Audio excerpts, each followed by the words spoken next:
I think FIFA and UEFA, in response to Russia and what's gone on in Ukraine, I don't think they've been hard enough. I think it's absolutely ridiculous that Spartak Moscow is still there competing in a European competition. The sanction should just be, if you're from Russia, you're not in. They're hedging their bets. You've got someone like Gianni Infantino, who is the president of FIFA.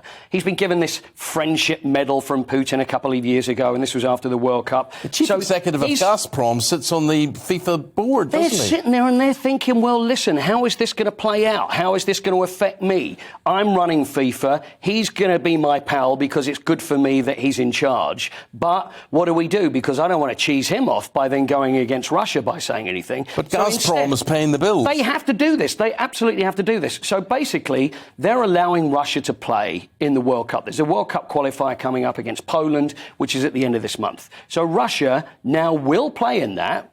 Poland aren't going to, but that's another story. We'll come to that. But they have to go under a different name. So it's just like with the drugs violations in the Olympics. I mean, this is a little more serious than that. I mean, this is a hell of a lot more serious. Just in a different form. That's what they're doing. Breaking the rules, being disdainful to everybody else. Oh, I know, we'll have no flag, we'll have no national anthem, therefore it's not a Russian team. Of course it is. Why can't they throw them out? Because they're terrified. What's Poland doing then? Well, Poland have said, we won't play the game. Right, good and the great thing about the Poland Football Association is not only have they said, we won't play the game, if FIFA throw us out of the World Cup, then so be it. We don't want to be in a World Cup. So now it's up to every other football association, like England and Scotland and Ireland, said, we don't want to play Russia, and they're not going to either. Sport has a huge role, doesn't it, though? Soft power. We think about apartheid, and a lot of people attribute sport to being, the start at the end of apartheid was down to sport. Absolutely. There's always the argument, you can't mix politics and sport, but unfortunately this is life, and they are going to be intertwined. And in a situation like this,